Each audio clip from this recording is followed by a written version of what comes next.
All right. I don't know what happened. Usually it doesn't like it when I have the Wi-Fi on and I have to go make a hotspot.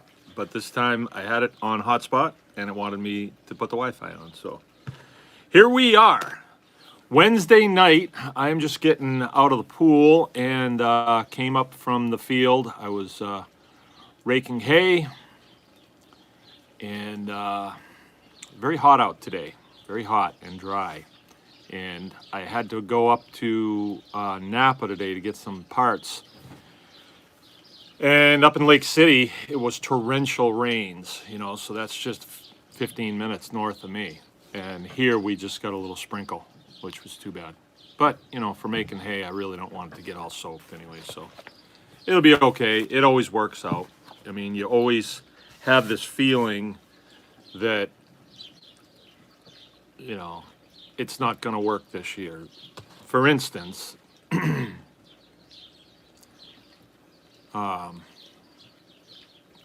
my top field, which is about 10 acres, I usually is my best field, or one of them. It's first or second. And normally I get 22 bales off of that field. And I will be very lucky if I get 4, right? So last night I looked at it and I cut it a little bit and there was just nothing there. So I drove down to my neighbor's house and I asked him, what do I do? Do I wait till it rains or what? And he says, nope, cut it off, either let it lay there or rake it up and put it in a couple bales. So I did, I raked it up today. And the amount of machine work and hours sitting on the tractor is the same if I get 3-4 bales than if I get 22 bales. Nice bales too. These are going to be cheesy, ugly, weedy bales, and I don't think the cows are going to like it. But hopefully, and you look at this and you say, oh gee, what am I going to do? But we've been here before, not exactly like this. But something will turn. The weather will change and we'll get cooler weather, or we'll start getting some rain or something. Something will happen. I just know we've been here before, and you think, I'm just going to have to kill all the cows. But it never works out like that. There's been times in the past where you look at the corn, the way it's growing in the fields around here, and it's all shriveled up, and you say, oh, it's never gonna amount to anything. And then by the end of the season, they got ears on it this long, and it's 10 feet high. So it'll make it. It can just look a little disheartening at times.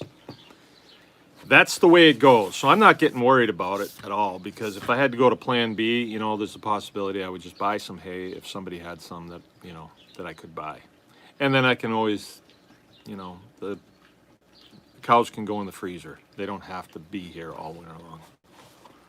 So I think just for fun, we've got a lot of new people that have come in. The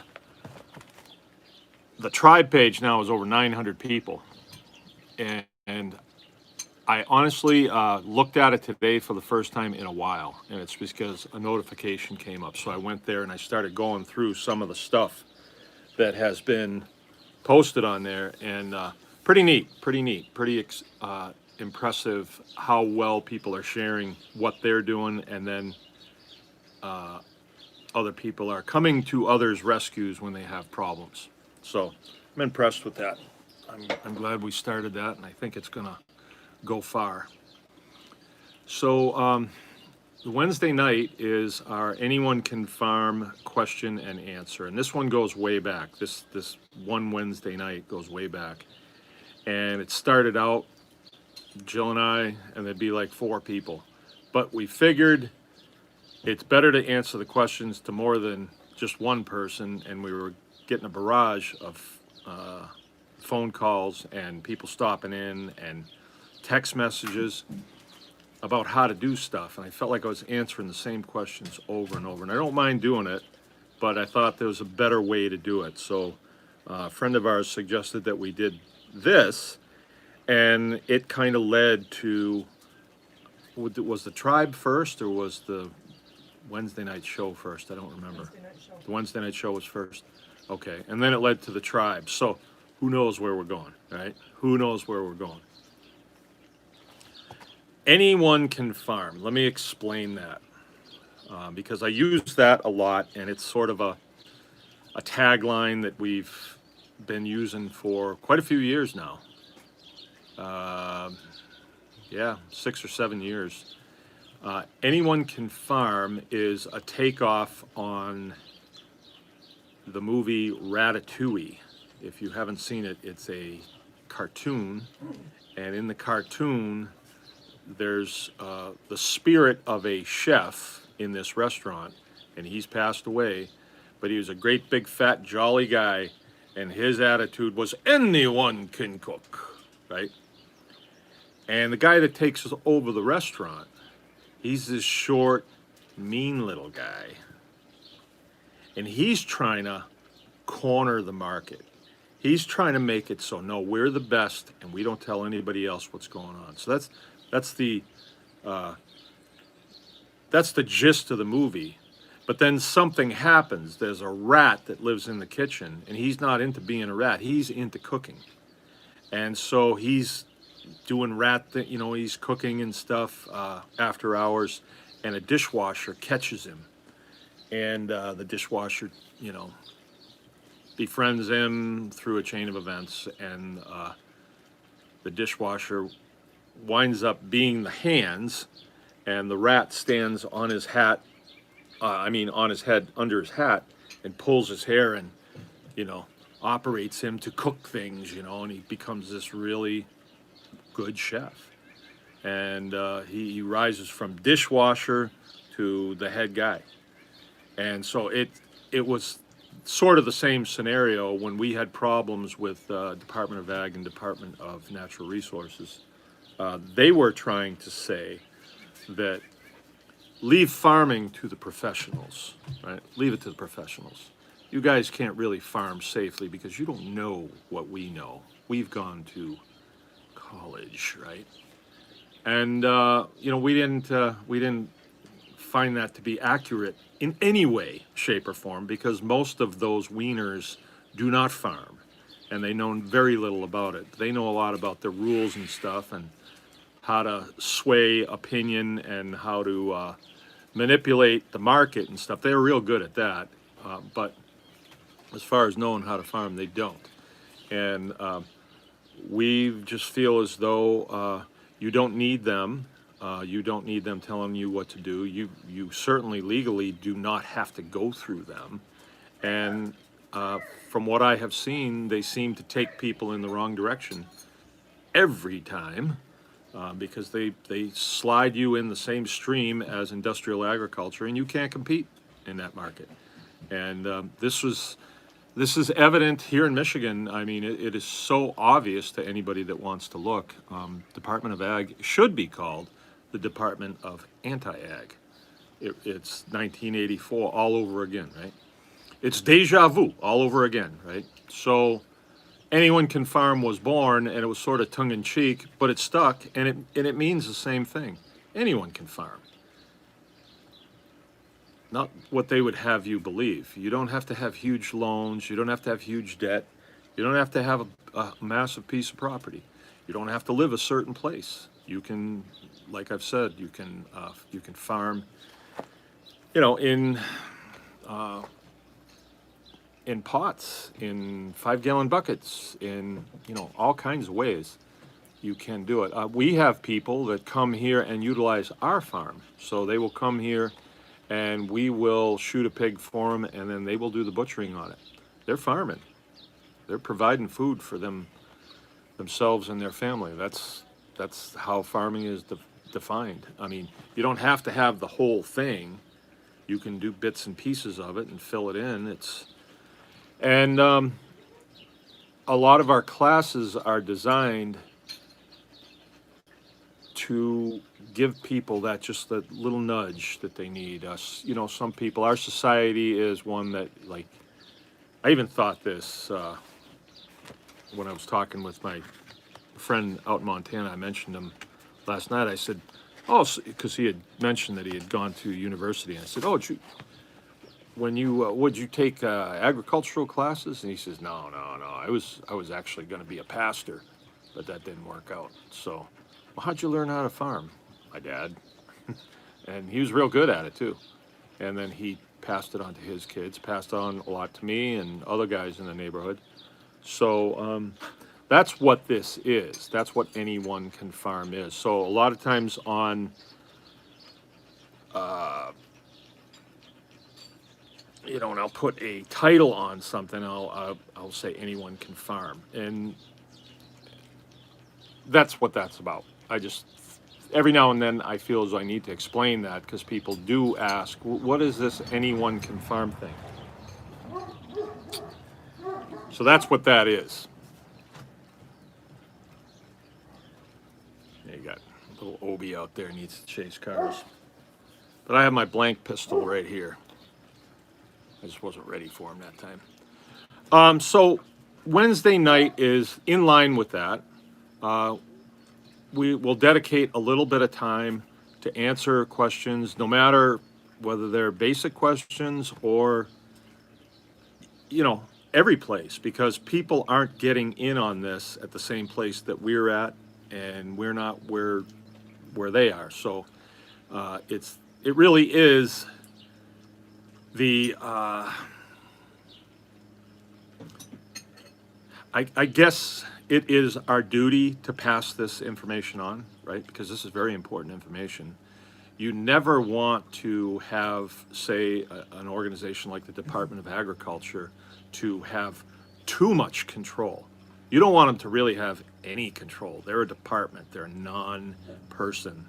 They're a created entity. They should have no control of agriculture. That should be in the hands of the people who own the land. See, we live in a free country, and one of the things about living in a free country is we can own land. It's my property. If you live in a communist country, yeah, will it ever rain again? I think. It's gotta, right? If you live in a communist country, you don't own the land. So you don't get to say what goes on that land. And that's kind of where they like to go. They like to be able to tell you via contract law, to tell you what you can do and have the final say. And we have to thwart that as every place we can. Can you thwart it everywhere? No, because they've already been there and they've got stuff structured. If you want to sell to stores, let's say, they have an agreement, they have a contract with the store that they're only going to buy from farmers who also have a contract with the Department of Ag. So it's sort of a shakedown deal. But stores aren't the only place that we can sell our goods. We can sell it amongst ourselves, to families, and really that's where it winds up anyway. So you're kind of cutting out the store, you're cutting out the restaurant, you're cutting the middleman out, and that's really what you want to do, because you want to be able to sell your products at retail. You don't want to have to sell wholesale to everybody. You want to get what it's worth, right? So it's a good way to go, and anyone can do it. And is there a guarantee that we can do that? Absolutely. It's actually the Fifth Amendment to the U.S. Constitution, which, by the way, the Constitution of the United States is the supreme law of the land. And that word supreme really means something. That means nothing comes before it or after it. That means they don't get to say, yeah, but. Here, I can deal with this.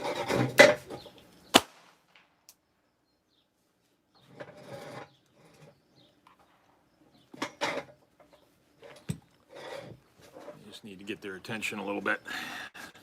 They all turned around and started walking back. Handy blank pistol.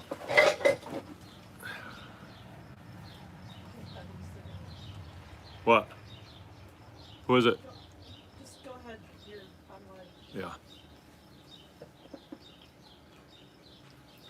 Okay. So that's what anyone can farm is about, and I think it's essential that we start to realize that anyone can do this, and you do not have to ask anybody's permission to do any of this stuff, so long as you stay out of certain areas. And I saw some exchange on the tribe today about, raids and things like that. And I think a lot of times we are afraid of what we don't know, and we envision, these people rolling in the driveway and, a raid, and they're going to take out batons and start busting heads and stuff. That's not really how it works. It really isn't. So I won't go into that unless there's questions, but I do not like it when people are afraid of expressing their humanness, because the earth was made for us and we were made for it. And it's part of our nature to farm, because our sustenance comes from the earth. So it is part of us. And whenever you have entities, I don't care if it's a township, I don't care really who it is, that wants to say, you got to ask us first, I have a real problem with that. And I think everybody should. So I have a problem with that. Now what I need to do is help educate people of what their rights are to farm, your right to farm. And I don't mean some states have laws that they call right to farm, right? Well, when you start to realize that we're living in upside down world, things go a lot easier for you.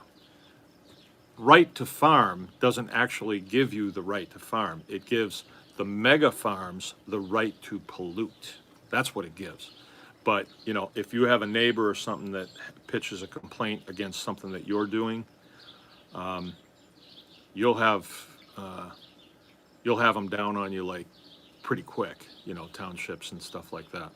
And does your right to farm come into play there? Oh, no, it doesn't. They'll go out there and they'll measure stuff, and you'll have to get a lawyer anyway. And so there is a much better approach to all of these things. Lawyers don't like it, because lawyers don't like the U.S. Constitution. They really don't, because with the U.S. Constitution, we really don't need them as much, right? So they don't like that. But the approach people need to adopt is the Fifth Amendment approach. You look at the Fifth Amendment, and it's clear. It's only a paragraph, about that long, And it's very clear that you're, as an American citizen. Now, this doesn't count for people that are not American citizens. If you're here and you're not an American citizen, doesn't count, right? And if you are overseas someplace, it doesn't count, just to make it clear to you. But while you're in this country, your life, liberty, and property, and your property is also your process. What you do is protected under due process of law. And that means, if your process is unlawful, well, no, you're not going to be able to do it. If your process is, well, I rob banks, that's just what I do. It's my religion, that's not going to work, right? If it's against the law. But there's really nothing in farming, unless we're talking about certain things that you can cultivate. If you're going to set up a poppy field out here, that's probably not going to work out. I'm not sure, but probably not going to work out. Or you're going to set up, a huge marijuana grow operation. There are laws that govern that, and you would have to comply with those laws. But as far as zucchinis, no laws on zucchinis, none, right? There's not even laws what you can do with zucchinis. I don't think you can throw them at cars, but. So that's really the approach that you need to take. And when you go to somebody on a township level and you start asking them questions, they're going to be like, let me see. Let me go through the books and see if I can find some restriction. No, you don't. You have the authority to do that. You don't go to the township to ask if you can, spank your kid, or if you can fry some eggs in the morning. You don't. And it's the same thing with this, but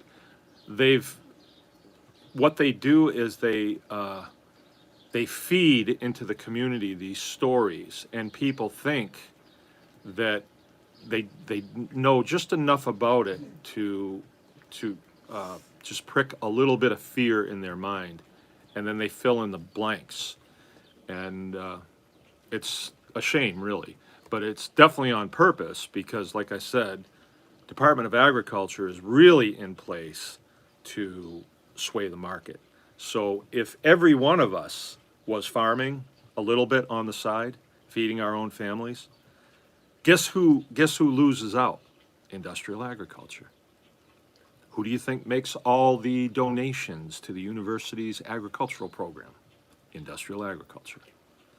Big pharmaceutical, you know, all the chemicals that they put on fields, all the steroids that they stick in cows' ears, all that stuff is, they all contribute to the brain waves that come out of the universities with animal science degrees, right? That wind up being food inspectors or whatever.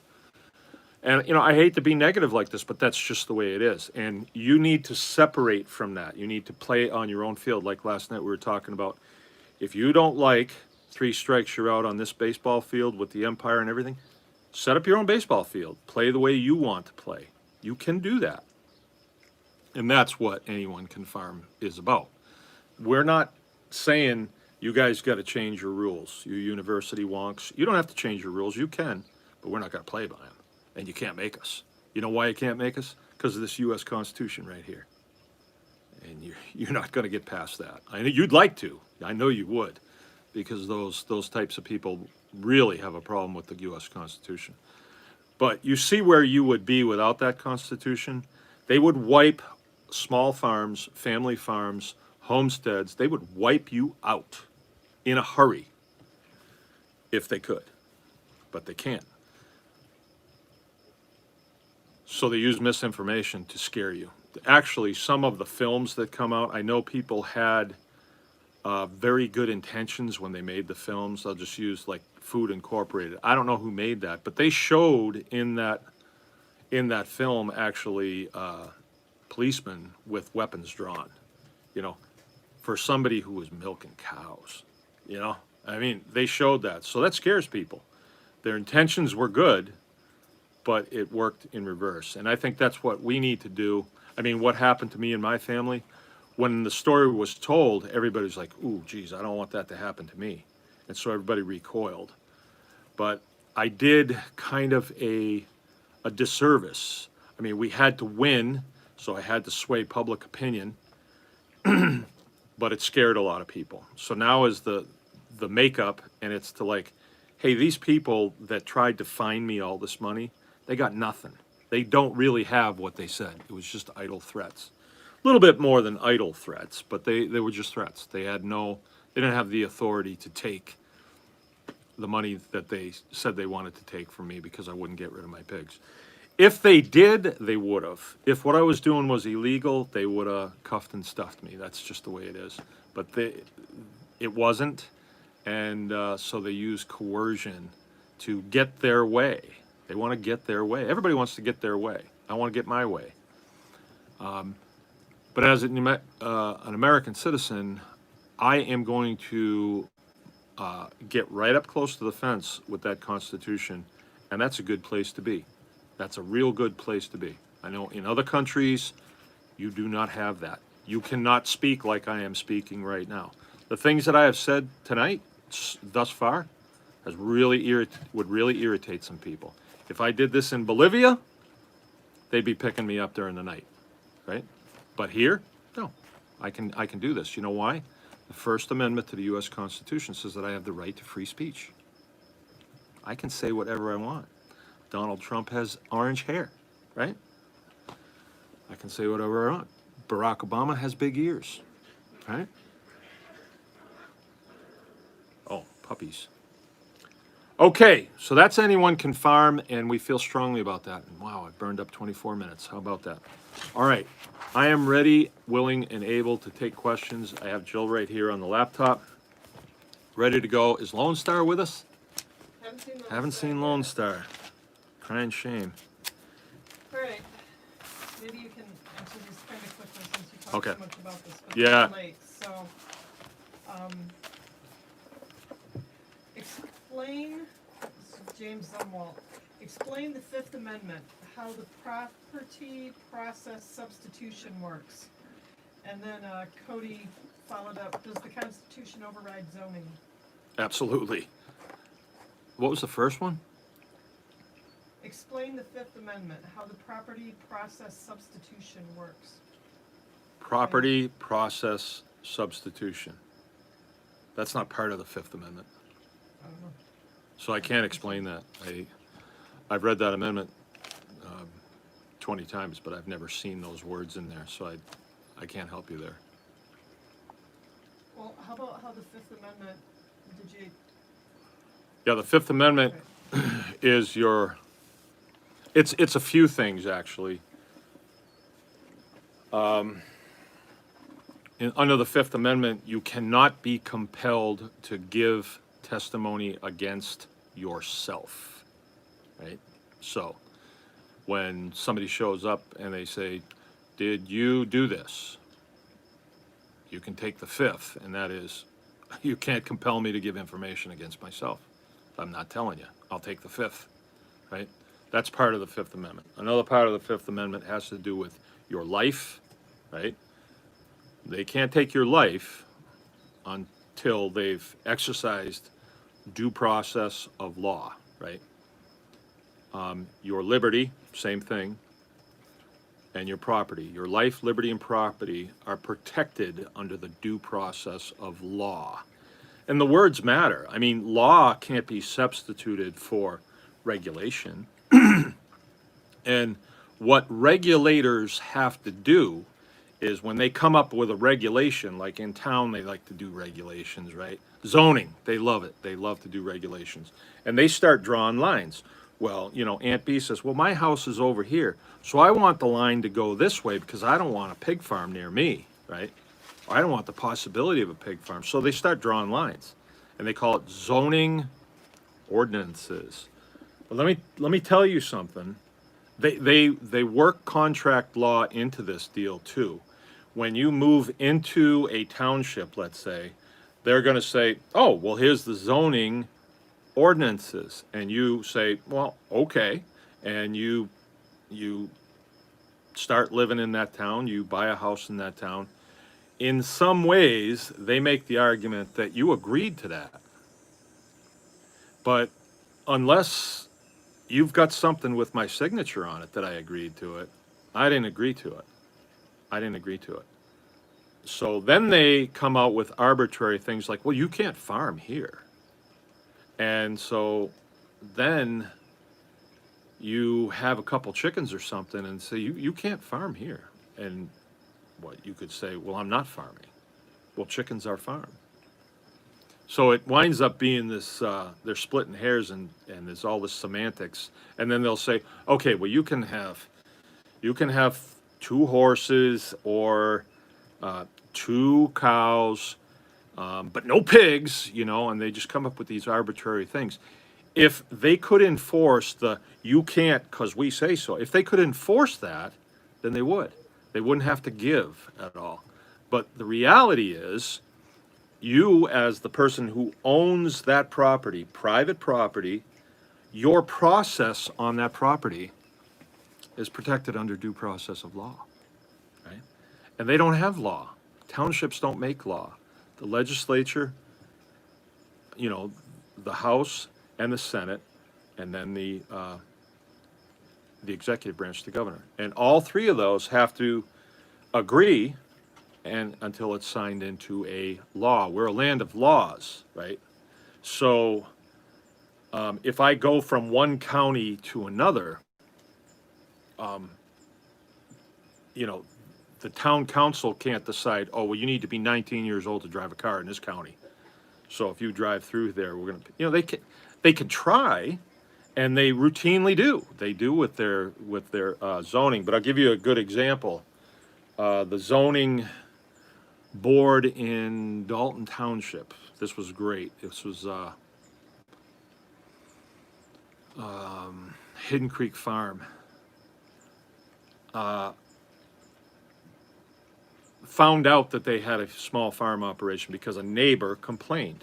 That they were farming, and he looked into the zoning, and they were not zoned agriculture. They were zoned residential, and so he says, well, he's going to complain to the township. Township swoops in and says, hey, you need to start getting permits for parking, and things like this. The zoning thing works for the township to raise funds. So anyway, we got involved in that a little bit, and we brought the owners of the farm up to speed with their Fifth Amendment rights under the Constitution. And everything was moving ahead real nice. The township was moving in on them. They were calling them and they were sending them letters, and the lawyers were talking to them on the phone, and it was moving fast, and they were scaring these kids.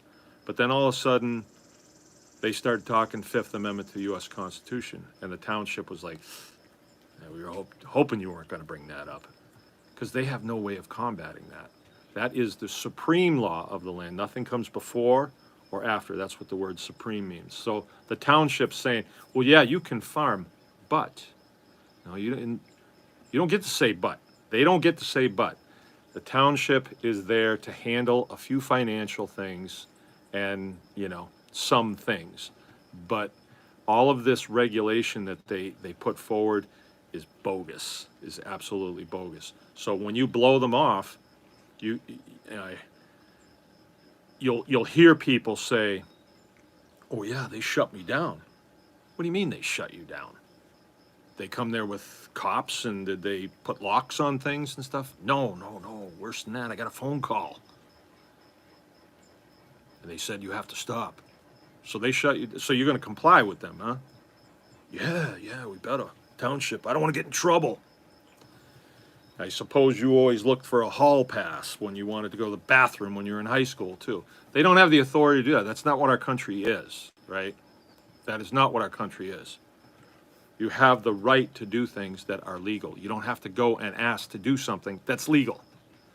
And you, by all means, don't go and say, is it okay if I rob a bank? Because that's illegal. Is it okay if I traffic narcotics here? No, that's illegal. They can't give you permission to do that. But by the same token, they can't take your right to grow a garden, right? Or to, raise some animals and stuff like that. See, freedom is not always clean, dry, and serviceable, because I could have a neighbor that would move in and they could decide, oh, we're going to have 14 hound dogs. And that's actually happened to me. I didn't like it, but there's no law against it, right? And it made my life miserable. If it ever happened again, I would make their life twice as miserable. I would not put up with it like I did last time. I just tell you that. If any of you want to move in and you got hound dogs, I'll make your life miserable. Right? Because that really almost sent me over the edge. Night and day. Hound dogs barking. Yeah, terrible. But yeah, there's a lot of things that go with freedom that we're not going to like ordinances in town. They're designed to make the town look better. So they'll write an ordinance that says you can't have the lazy boy out on the front porch, or no refrigerators out on the front porch, or something like that. The reality is, it's private property. If Junior wants to have a lazy boy on the front porch, he can. And there's really nothing anybody can do about that but send letters and things like that. Now, if the sheriff is a good guy, hold on. I got low power mode here. Where's the plug? No, I just need the thing to plug into. Oh, there it is. Now, if the sheriff is a good guy, he would stop by and say, is there any way that we can resolve this, because it's giving people heartburn? And, if he's a good guy, he'd say, I can help you move this stuff, or I can send somebody over to help. But if the guy says, no, it's my lazy boy, and I like it out on the front porch, and I'm keeping it, then the sheriff would have to go to the complaining party and say, I know you don't like it. It doesn't look good. I don't like it either, but it's his lazy boy, his private property, and it's protected under the Fifth Amendment. So that's the way it is. If you like to live in squalor, if that's your thing, you can do it. If you like to live, other ways, that's your right to do it. So there's bad things that come with it. We had a lady here the other night, and she said she got a phone. I think I gave this one to you, but she said she got a phone call, and Officer Friendly wanted to talk to her, And Officer Friendly was the dog catcher. And he said, yeah, I'm going to have to inspect your property. And she was like, I don't know, Kenny, you know, does he have the authority? And, you know, whenever you ask them, don't you need a warrant? They can lie to you. No, I don't need a warrant. But what you have to know this before any of this stuff happens. If anybody comes on your property, and I don't care if it's the state police or Jehovah's Witnesses, doesn't matter. When they come on your property, if you ask them to leave, they must. I mean, maybe they'll say, well, I don't want to, and say, well, it's a direct order. You have to leave. I want you off my property. Now, with law enforcement, it's different. If you've violated a law and they know you violated a law, then they can come on and they can arrest you. You know, they don't need your permission. You cannot violate laws. But if they don't know if you violated a law and they just come and want to ask a few questions, you can say, I prefer to answer these questions down at the bottom of the driveway or out in the road. Or I prefer not to answer these questions. I prefer not to speak to you. And that is my right under the First Amendment. I do not want to speak to you. Am I under arrest? I don't want to talk to you then. Because if they don't have anything on you and you start talking, you're filling in the blanks, and you don't want to do that. Now, I'm not saying people should break the law, but a lot of these outfits, townships, health departments, what are the ones that plagued 1801? That was Department of Ag. They come on like they're Serpico, and then they start hitting you with questions, and it's like, screw you. I don't answer any questions from you guys. Who are you? Get off. Go on, run along before I turn the dogs loose on you. And they have to go.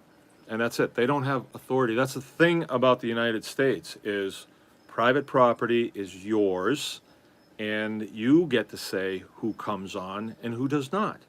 And if the dog catcher comes and wants to ask you questions, you tell him, no, I'm sorry, go away. And the dog catcher's responsibility would be to go and petition a judge that I need a warrant to go on that property. And the judge is going to say, the judge is an elected official, remember that? He's going to say, why?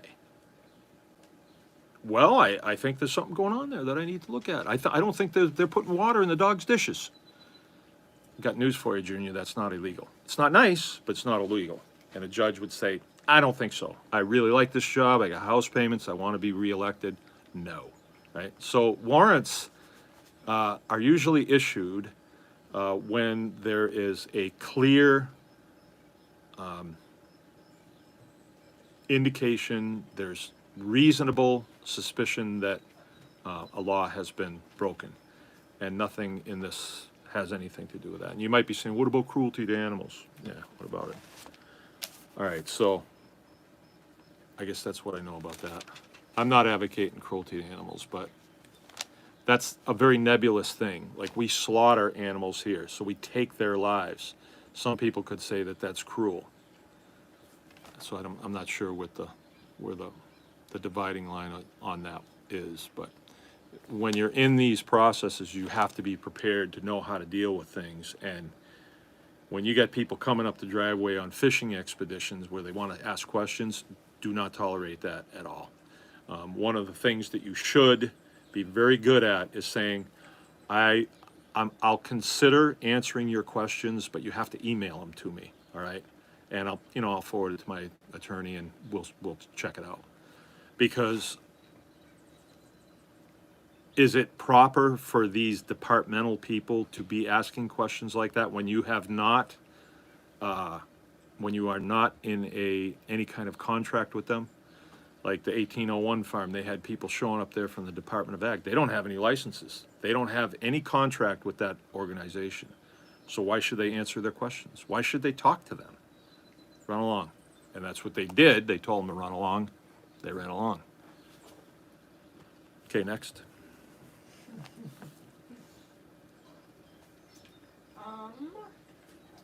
Joe Brown, completely different question. All right, Joe Brown. Is processing ducks different than chickens? Yeah. same temperature, about like 148, 150, same temp. But you have to get them in, and you have to move them up and down, where chickens, you kind of move them side to side. I know it sounds crazy, but the up and down movement, it forces the water the opposite direction, that water in the other way. So you plunge them in, and you cut in the other way. So you plunge them in, and you kind of pull that water their plumage, and it makes it channels or funnels that water down to the skin, so they'll pull out. It is different in that it doesn't work as well all the time. Like sometimes it doesn't hardly work at all, and you wind up with a wet, dead duck, and how am I going to get these feathers off? And dunking them again, you might get a few more, but you wind up just manhandling and yanking those things off. They say, and we do a lot of ducks too, but if you get the duck in between, they go from a juvenile to an adult, and they have a molt in between. If you get them just after that molt, it's supposed to be really, really easy. I don't know. We do a lot of them.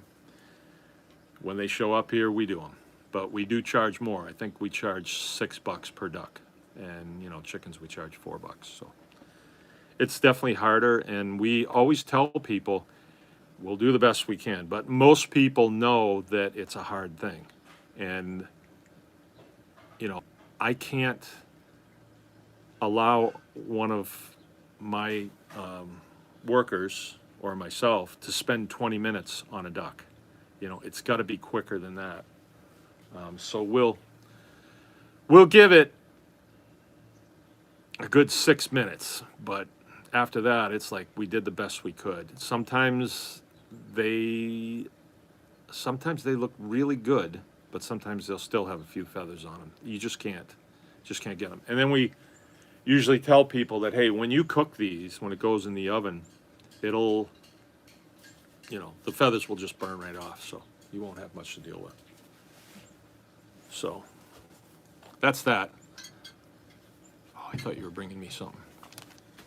I got water. No, I got water. I got a canteen full of water. Okay. Oh, what about pin feathers on ducks? Do you wax them? Nah, we've tried the wax thing, and it just wasn't for us. It is a huge mess, and to get the wax out and get it all heated up for somebody that brings you 10 birds, no, it's not going to do it. So we just don't do that. And then I don't think it worked that well. it didn't but work. did Yeah, do it. We had a guy that was supposedly going to be bringing us lots and lots of ducks, and I said, well, I'll try it. And so we got everything ready and we did it, but no, it's not. It to me, it didn't work. The couple that showed us how to do seam butchery on the Mangalitsa pigs, they're from Austria, so they got to know what they're talking about from Austria. And she told me to use Dawn dish soap on the duck. Once it's wet, you just rub that all in. And the thing about that is I can taste it. And so, no, we'd rather just stick with the way we do it, and then do a few minutes worth of work pulling feathers and call it good there, because then you don't have that taste in it or anything like that. You're not heating up wax. Yeah. That's where we've landed. We've tried those things, but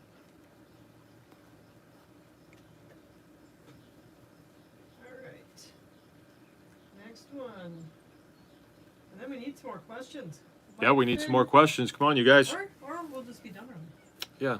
Mike Finn wanted to know, is a sawmill a good investment?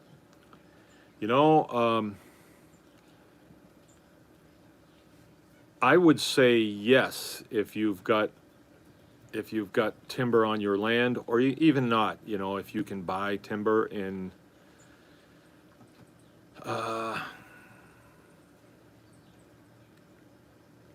where you live in Florida, if you can buy lumber that you could, or logs that you could mill. You know, it might take the place of our chicken butchering because you can generate some dollars with it. Joel Salatin is a big lumber mill guy. I think he's got a couple of them down there.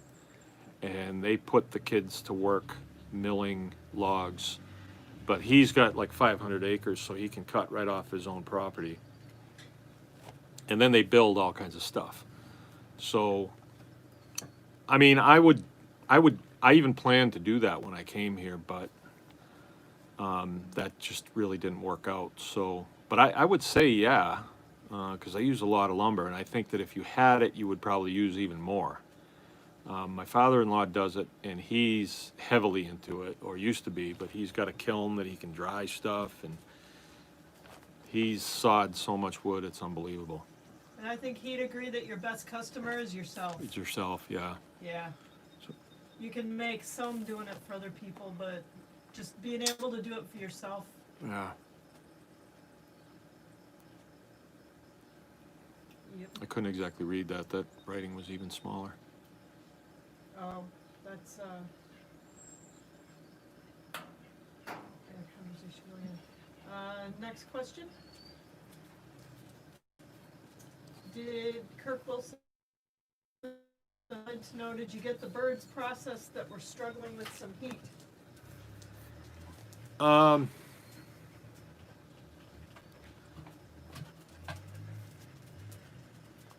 Some of them. Oh, that's Keith riding somebody else's motorcycle. Oh, you got Joe's going. Yeah. Some of them. We decided not to process this Wednesday because we were kind of wanted to see any morale issues not happen. So we are processing again on Friday and again on Monday. So it's going to be Monday and Friday all summer long. And we decided to cut Wednesday out. So what I did was I let all those birds out of the chicken tractors and let them go into the clear span building. And right now, the only thing in the clear span building is my two-ton dump truck. So the concrete in there, the concrete floor gets really cool at night. And then where they're in the shade of the truck, it stays cool. And they are right under it. I mean, they fill in every place under that truck. And we put water and some feed out there for them, and we haven't lost any of them. So there's probably, I don't know, 50 or 75 of them out there. And we're going to knock them out this coming Friday. So, yeah, we did good through that whole thing. Along those lines, I mean, I thought we were going into solar minimums, so I thought it was supposed to be a lot cooler this summer, but it's been pretty hot. I mean, that's an understatement. But I've seen this thing on the internet, and it's a cluster of spray nozzles, and just with system pressure from the house, it'll fog, right? And I was thinking about putting one of those in the chicken tractor and being able to just kind of dial that in once in a while. So I'm looking at that. They've got some really nice things out now, and I was told that they use them in places where it's hot. They'll have them in bars and restaurants. They just have them going. I guess I missed it when I was in Florida that time, but so there's a lot of neat stuff out there you can use. Yeah, I kind of wonder if the whole solar minimum thing affected my hay production, because my hay production is just, this is the worst that we've ever had in 16 years. So, but who knows? I mean, the season isn't over. Lots of things can happen.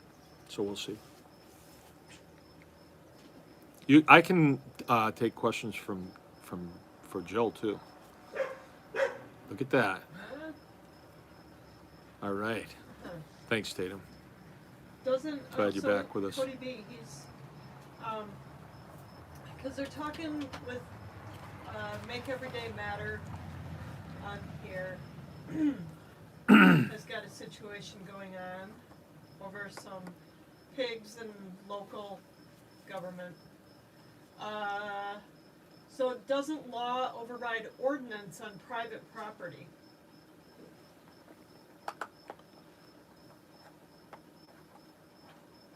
Absolutely. And, I guess his other question that relates is, if a law isn't being broken, what can they really do to you? That's right. That's right. But township governments, county governments, they have judges, right? And you might have a township attorney that will say, well, we'll just send you a fine. And you could say, well, I'm not going to pay it. And the judge will say, well, come into my court. And you say, I'm not coming. Then you're in contempt of court. And then they can pick you up. So what you have to be prepared to do is say, this is a Fifth Amendment farm. And let them figure it out. Because chances are most of these people, I hate to put them all in a box because there's good people everywhere. And I'm not saying that all people that work for townships are this way, because we have township council here and they're very part-time because it's a small town. And they're good people. And they don't push. They don't push anything. They let people live and let live. I mean, they don't bug anybody about things. But people live responsibly for the most part. Townships get very used to people doing what they say, and they have all kinds of ways to do it. With Hidden Creek Farm, Dalton Township, they're notorious bullies. They called her and they said, we want to talk to you down at the township office. Can you come down? Or, no, we need to talk to you down at the township office. If I was her father or her husband, I would have shown up down there myself, and I would have given them a real surprise. Where in the hell do you get off summoning an American citizen? You don't. It's the other way around. You are the public servant. You work for us, not the other way around. But they summoned her down there. They scared her. And then she walked in, they closed the door, and there was 3 adults in the room with, well, she's an adult, but she wasn't used to any of that stuff. And these people deal with this stuff day in and day out. So they throw that around as an intimidation technique. And what you have to do whenever you have an encounter with these people, slow everything down, slow it all down. Wait a minute, they show up at the door. Hold on a second. Just you wait right there. I'm going to make some phone calls. I'm going to call my husband. I'm going to call, whatever. I'm going to call my pastor. I want people here before I talk to you at all. And then you compose yourself and you say, can I help you? Yes, we're wondering, is it true that you sell raw milk? Oh, you know what? I don't want to answer your questions, run along. But you have to prepare yourself first, right? You cannot be compelled to give information about yourself. You can't be.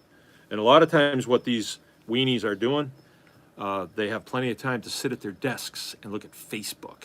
And they stalk people. And because they're agriculture, they find people like us. And then they start looking at our friends and what our friends are doing. 1801 farm, she was so proud of herself. She got a cow.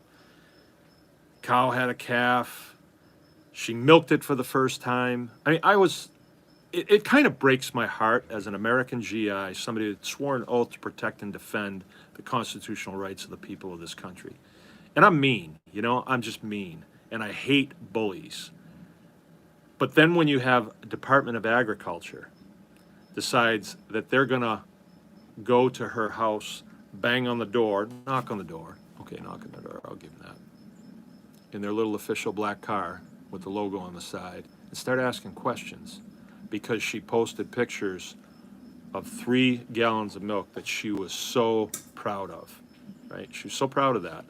And then they turn a really nice thing, a really productive thing, a really salt of the earth, good, wholesome thing into a problem. Like, you don't have a permit for that. Permit? They wanted her to sell her a permit to do that. That's what they wanted.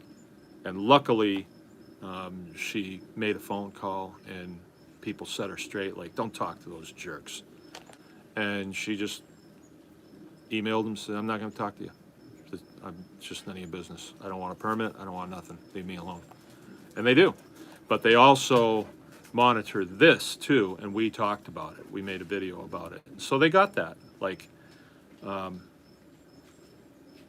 this particular farm in Michigan here, people were contacting saying, hey, you want me to come over? We'll come. We'll be there. And these little weenies from the Department of Ag, they're like, hey, I don't want any trouble. You don't want any trouble, huh? Then mind your own damn business. Stay off farms. You got no authority on farms. Unless farmers are dumb enough to make contracts with you, you know. And some of them do, and usually it's a debt thing and it's all that. But we do not have to. And I recommend that you don't. You could have somebody from, one of the big, say, chicken producers that you make a contract with. Hey, I'm going to build a big chicken house. And they say, great, we'll put chickens in it. And then, when the chickens sell, we'll give you some money and, you feed them our feed and all that stuff. So you make a contract with them. But in that contract, it says, yeah, and we can come on and inspect anytime we want. And you might say, well, yeah, okay, whatever. But if you don't want that, then don't sign that contract. You could build your own chicken house, put your own chickens in it that you buy, and develop your own market. Because that's all those guys are. They're just a distributor. That's all they are. And of course they have lobbyists that go to Lansing and they stick their noses where they shouldn't and, make deals and all that stuff. We're not in that game. You're not in that game. That's not what we do. The homesteading model is different than that. We are feeding ourselves. We're feeding a few of our friends, our families. That's about as far as it goes. I mean, you could have, enough customer base to make it well worth your while that you could maybe build a savings account for your kid to go to college or something like that, You could actually make money to feed your family. Oh, what a concept. What a concept. But that's what these organizations are dead set on, is preventing you from competing in that industrial market. And I call foul. And if what I'm saying is not correct and not true, well then why don't we have one of them on the show? Let's have a little discussion about this, and let them make their case.